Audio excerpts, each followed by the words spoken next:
السلام عليكم ورحمة الله وبركاته دمان داودياشا كنالكيغا عبدالرزاق فراس waxaan leeyahay ku soo dhawaada mowduuc cusub.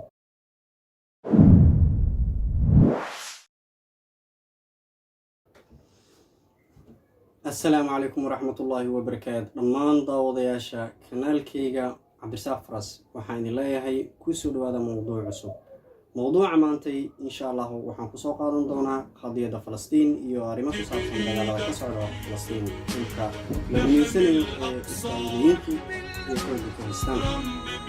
insha Allah waxaan ka hadli doonaa dhowr qodob dagaalka socda iyo systemka ay isticmaalayeen Israa'iiliyiinta ee fashilmay sidoo kaleeto banaanbaxyo iyo maaragtay qulaasada ah in Israa'iil ay maantay marayso nafteedii ugu dambeysay ama maaragtay gulufkii ugu adkaa ee mudooyinkan bay la kulantay. marka aan ku bilaabo insha Allah waxaa jiray systemyo kala duwan caalamka oo la isticmaalo kuwaas oo loo isticmaalo hawadaas in lagu ilaaliyo sida diyaaradaha iyo gantaalada iyo waxyaabaha qaar ee hawada la soo raaciyo ayaa maaragtay lagaga hortagi jiray systemyadaasi. dadka intooda badan waxa ay maqlaan systemka loo yaqaano S400 ama S300 iyo THAAD iyo mid kaleeto Patriot ee dhahaan way badan yihiin. waxaa jira marka Israa'iil kuwa isticmaasho oo waliba la aaminsanaa inay yihiin kuwa aanan maaragtay la dhaafi karin ama aan la soo dhaafi karin. Israa'iil muddo badan ay ku taamaysay ama ay ku jiftay in dhanka ay hawada ay in badan iska difaacday. waxaa dhacday marka ama isbuucii la soo dhaafay waxaa dhacay arrimo cajiib ah oo dunida iyo idilba ay la yaabeen. maanta insha Allah gorgortan rasmi ah inay gasho ay maaragtay ku qasbanaan doontaa Israa'iil. inkasta oo Israa'iil iyo Falastiiniyiintu maanta ay kala yihiin dawlad iyo shacab dagaalamayo haddana Israa'iil waa ay ku fashilantay inay iska difaacdo waxyaabihii hawada looga soo diray oo dhan.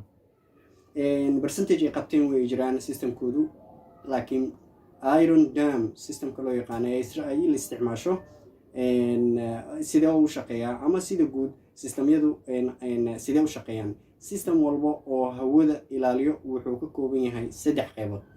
qaybta koowaad oo loo yaqaano radar waa midka baaro objectyada hawada maaragtay ku soo galay ama diyaarad ha ahaado ama gantaal ha ahaado shay walba hawada soo galay ay raadiyaan waa radarka. qaybta labaad waa managementii qaybta looga sameeyo oo laga maamulo systemka oo idil. qaybta saddexaadna waxa weeyaan waa qaybta shaygii la arko gantaal looga horgeyn lahaa ama maaragtay gantaalkii laga ridi lahaa waa qaybta dirto gantaalada waxaana loo yaqaanaa firing missiles unit. sidaas si lamida qaybtan kaleetana management systemka waa qaybta labaad. qaybta saddexaadna waa ama koowaad aan usoo laabtay gadaal usoo tiriyay yaa lala yaabin. qaybta koowaadna marka hore waa idin sheegay waxa weeyaan waa qaybta radarka waana shaqada sidii u kala horeyso waay. number 1 radarka qabanayo. number 2 waxaa la kala xulayaa targetka ugu daran ee maaragtay waddan kusoo wajahan. number 3 wuxuu ahaan doonaa targetkaas ama shayga soo socdo shaygii laga horgeyn lahaa meeshii laga ridi lahaa weeyaan. sida guud marka Iron Dome-ka wuxuu leeyahay ama maaragtay one time wada maaragtay diri karaa 20 maxaa la yiraahdaa missile ama maaragtay gantaal oo laga horgeynayo kuwa kale hawada ku soo jiro. marka gantaalada iyo shaygani wuxuu ahaa mid lama taabtaana mid ay muddo ku jifeen oo ay Israa'iil mid kama dambeeyo. waxaa ku dhacday marka anfriir iyo wax ay la yaabaan sababtoo ah Hamas ama ururada kale ee Falastiin ka dagaalamo waxay u soo tuuri jireen tirooyin yar kadibna waa la fashili jiray oo inta badan hawada lagu qarxin jiray. laakiin markii dambe ama isbuucaani xeelada la yimid waxay ahaayeen 200 loo soo diraa dhowr boqol oo xabo ilaa iyo waliba one day oo xitaa waxaa jirtay 1600 oo xabo hal mar la soo diray. marka systemku waa uu ku wareeray sidoo kalena micnaheedu ma shaqo inoosan qaban oo maaragtay oo wax soo rini muuqaalada qaar waxaa la arki karaa in uu hawada ku qarxinayo gantaalo badan.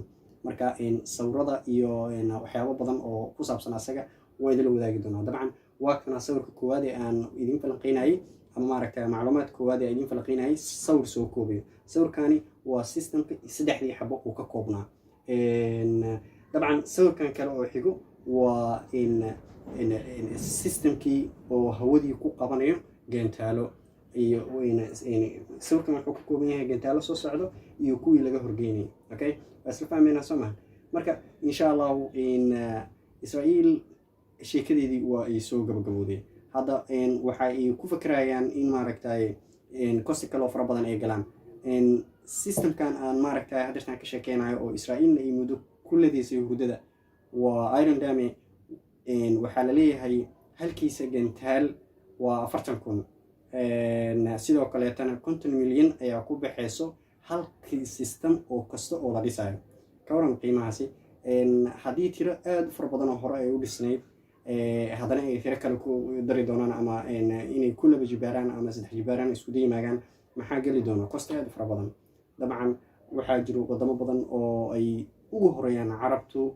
aaminsanaana Israa'iil wax maaragtay aan la loodi karin inay tahay dabcan sanadadii u dambeeyeen in u wada jabaayeen dadku intooda badan ay warinayeen waa xaqiiqo jirto in Israa'iil dadku ay isku dhiibeen laakiin maanta wadamada ka furanayo oo xulafada dhow la ahaa waxaa kamid ah wadankan loo yaqaano Masar oo maanta la ogaayay ninka ka taliyo inuu nin aad u adag oo maaragtay muslima oo Urdugankii labaad naga qaarijiyay almost muddo ka hor Mohamed Morsi ninkaasi hadirtaan xulfadii ama maaragtay si dadban Israa'iil dabcan waa wuxuu u hayay karaa geed ay ku gubadaan maantay wadaadadii Masar ayaa waxay soo jeedinayaan dawlad ama maaragtay ciidan oo ay ku midaysan yihiin ummadda muslimiinta in la dhiso si ay u ilaaliyaan muqaddasaadka islaamka marka waxaan filayaa in maantay qarniga 21aad la joogo dhammaan ay ummadii islaamka ahayd baraarugtay aadana ay u dul bilowday waxaan idin leeyahay assalaamu calaykum waraxmatullaahi wabarakaatu muuqaalkani iyo muuqaalo kale oo dambe insha Allah waan soo gelin doonaa bye bye